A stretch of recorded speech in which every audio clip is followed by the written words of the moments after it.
మీరు రాలేదు కదా. ఆ బాండింగ్ కొంచెం ప్రమోషన్ ఉంటే బాగుండేది అనిపించింది సార్ వీకెండ్. అవును, ఆ బాండింగ్ కొంచెం ప్రమోషన్ ఉంటే బాగుండేది. ఒక ఐటమ్ తెచ్చారు కదా, ఎవరెవరు ఏం తెచ్చారు చెప్పండి. అంటే I was sure I didn't get anything. ఈ క్రాబ్ తీసుకొచ్చింది, అవునండి. నేను జౌజీగా హల్వా తీసుకొచ్చి. రుచిగా హల్వా, ఇంకోటి జౌజీ విత్ ఐస్ క్రీమ్ అది. నేను పొట్టేలు పచ్చ తెలియదు ఎలా వేసి ఎందుకు కాదన్నా, ఏదో ఎలివేషన్ ఇస్తాడు మేనేజ్ చేయొచ్చు కదా. మీరు అది పచ్చడిను, నేను ఫిష్ సీనియర్ రెండు తెచ్చారు. ఆ రోజున బాగా తిన్నారమ్మా, బాక్స్ లో పెట్టి మరి ఇచ్చా. ఆ రోజు పంపిస్తే డైట్ లో ఉన్నాను కదా. తొక్క నా లంచ్ అయిపోయిన తర్వాత ఇచ్చిండు, ఎట్లా తింటా నేను? అంటే మళ్ళీ నైట్ కి ఏం లేదంటే ఇంట్లో ఫోన్ చేస్తే అదే తీసుకెళ్ళిపోయాను బాక్స్. ఎప్పుడు వెళ్తున్నారు అప్పుడే పంపిద్దాం అని చెప్పి పంపించా. పక్కనే ఉంది కదా మరి, అంత రేట్ ఎందుకని తొందరగా పంపించాము. అంటే వెళ్ళే ముందే పంపించాలని, కావాలని పంపించాను.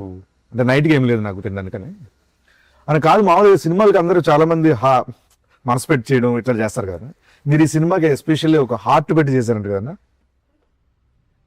అవును, అంటే బేసిక్గా నాకు ఫస్ట్ టైం మాంస గారు స్టోరీ అయిపోయిన తర్వాత ఒక లుక్ టెస్ట్ ఉందండి అన్నారు అనమాట. ఇలా లుక్ టెస్ట్ ఆడడానికి చాలా రేర్ నాకు పిలవడం. లుక్ టెస్ట్ నిజంగా చాలా ఎక్సైటెడ్గా వెళ్ళా. వెళ్ళేసరికి చాలా మంది మేకప్ పోతున్నారు, దగదగ మెరుస్తూ అతను ఉన్నాడు, అందరు ఉన్నారు. నాకు వెళ్ళి సరే నాకు కాస్ట్యూమ్ ఇచ్చారనమాట. కాస్ట్యూమ్ యాజ్ యూజువల్ చిన్న పేలికలుగా చినిగిపోయింది. ఫస్ట్ ఏదో తుడవడానికి ఇచ్చారేమో బట్ట, లేదండి అదే షర్ట్ అన్నారు. కానీ నేను లుక్ టెస్ట్ అన్నారు, లేదు ఇదే అని చెప్పి ఇది పెట్టి ఒక చిన్న రూమ్ లో నాకు ఉంచారు. ఇక్కడ నిల్చొని సేపటికి చిన్న డోర్ తోటి సౌండ్ తోటి మానసిగా వచ్చారు.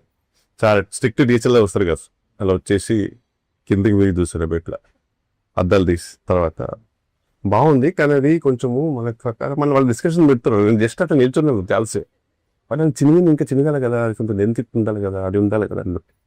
వాళ్ళు ఇంకా కొంచెం ఎక్స్ట్రా చింపారనమాట కళ్ళ ముందే. చింపేసి ఇది పెంచండి, ఇంత పెద్ద కత్తరేస్తుంది, మొత్తం చింపేసి అట్లా నిల్చున్నా అని చెప్పి ఇది బాగుంది. బ్యాగ్ ఇంపార్టెంట్, బ్యాగ్ తెమ్మని చెప్పన్నారు. ఇంకా అట్లనే నిల్చున్నాను. మళ్ళీ వెళ్ళారు, అతను చాలాసేపు బ్యాగ్ తీసుకొస్తారు, మళ్ళీ బ్యాగ్ వేసి అదొక హోటల్ తీసుకొని తర్వాత మళ్ళీ వెళ్ళిపోయారు. అదే డోర్తో కొయ్యాలి. ఇంకా వేరే డ్రెస్ అంటే ఈ మూవీ అంటే ఇదే అదే నా మేజర్ స్టాక్ అన్నమాట. ఇంకప్పుడు అదే రిలీజ్ అయింది కాబట్టి చెప్పొచ్చు. ఇంకొన్ని లొకేషన్ లో అన్న పరిస్థితి పడాలి. ఎక్కడ చెప్పండి ఎగ్జాక్ట్ చెప్పండి. ఓకే, ఇక్కడ మీకంటే కొంచెం వెదర్ ఇదంతా కొంచెం సపోర్ట్ చేసింది. వాటర్ కొన్నిసార్లు కావాలని ఒక చేతిని అడ్డం పెట్టుకుని మేనేజ్ చేశారు. బట్ భోపాల్లో ఏంటంటే సీన్ యాక్చువల్గా చెప్పన్నా, అసలు ఇక్కడ కూడా ఫస్ట్ టర్న్ జరిగినప్పుడు బాగానే ఉండింది యాక్చువల్లీ. ఎందుకంటే